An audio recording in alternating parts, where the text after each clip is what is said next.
What's going down, y'all? Top of the morning to y'all. This is Monday morning, early morning grind up here in the upper left of the map.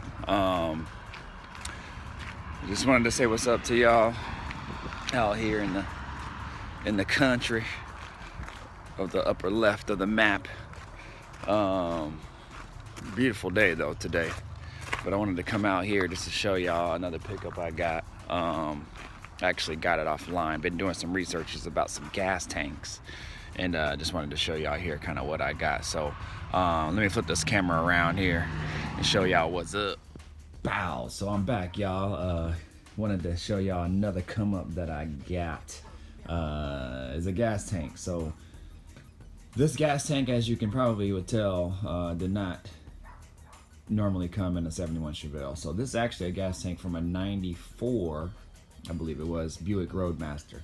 So it looks a lot like that early 90s style, like Caddy Fleetwood, if you guys remember those. So but I have been doing some research in regards to tanks because I want to run an in-tank fuel pump. And obviously these tanks, the 71 Chevelle tanks, did not come with, you know, EFI and fuel injected tanks. So I had been doing some research in regards to maybe what tanks that people have ran in the past for fuel injection. And I actually came across maybe one or two articles in regards to a couple people actually been using Buick Roadmaster gas tanks. So supposedly these are pretty damn close in size and pretty much a direct fit under the car. So and I actually pulled some measurements on both of them, and they are actually really close in size. And the straps supposedly actually line up as well. And I heard you might have to do some slight modifications for the gas tank straps, but we'll see. So the gas tank straps, these particular ones actually have two straps here, or one here, and then it has a cross strap that runs underneath for a little bit more stability and bracing. The reason why I got this tank, another reason is, like I said, I wanted to do an in-tank fuel pump. So I'll have the sender and everything, you know, in one in-tank, because I don't want to run an out-of-tank fuel pump. For one, I don't want to spend the extra money. Two, I don't want to worry about heat issues and things like that with them overheating and whatnot. So, but anyways, and I have a fuel pump already, and I didn't want to spend extra money on it when I have a fuel pump already. Two, if you get an EFI fuel tank, unless you modify, you know, one yourself, the fuel tanks themselves for these are like $200 for the Chevelles. Then you got to buy the sending unit. Then you got to buy the gas gauge sending unit. And then you got to buy, you know, the straps and all that. And when it's all said and done, you're spending like $400, $500 for the tank. So again, you know, I spend money where I need to, but then I also try to save a dime when I need to as well. So I have been researching, and this is what I came up with. All I gotta do now is buy the straps, which are like $25, the sending unit, which is like $90, and then I already have the fuel pump.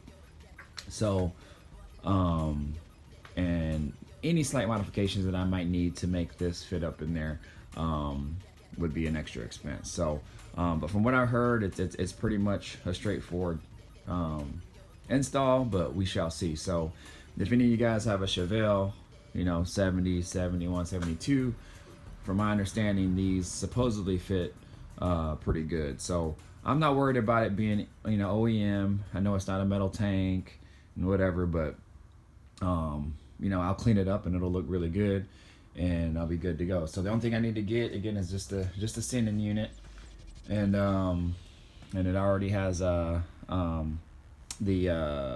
is this, the vapor hose, whatever, to release the fumes out of it. So you just stick a hose in it to that end, and then you just buy the extension piece so you can access the tank when you're putting fuel in it. So but yeah, y'all, that's pretty much it. So also too, that bump right there, on the stock Chevelle tank, it didn't have that bump. And I was trying to stay away from something like that because I didn't want any fitment issues and I wanted to sit flush. But what I saw people doing as well is they were running like two like foam pads to kind of help with the any offset as far as it sitting flush up against the car. So I'll probably just do that, figure out some foam padding, you know, or, you know, this is a sanding block, but, you know, something like that where I can stick to the tank and I won't have any issues with it kind of sitting cockeyed or, you know, it hitting the fuel sending unit or whatever. So at the top of the tank. So we'll see how that goes. But yeah, y'all, this is what I got. And be on the lookout for more videos in regards to this coming soon. And it's a pickup that I picked up probably about a week ago, and from a salvage yard down here. And you can actually buy online, and they pull it for you, and you just go pick it up, or they can ship it to you. But it was like $50 to ship extra. And this is actually right next to my girlfriend's dad's house, and he just went and picked it up for me. So, but yeah, y'all, that's it. I also picked up a chrome bumper. For a front bumper, I've been having some problems trying to find one, and I found one locally. The guy actually met me. He had to drive a couple hours, and I drove a couple hours, but being Christmas, he had to come up anyway and do some shopping in a bigger city outside of where he lives, so that worked out well too. So the bumper isn't perfect, however, you know, it was a good buy, and I'll clean it up, and, you know, if it doesn't clean up well, I can always re-chrome it down the road. So anyways, that's all, y'all, and I will holla at y'all a little later. Again, tank from a 94 Buick Roadmaster. Actually, I think the same tanks come from a 91 to 95 Buick Roadmaster. Trying to fit this in a 71 Chevelle. So stay tuned, and we'll holla at y'all later.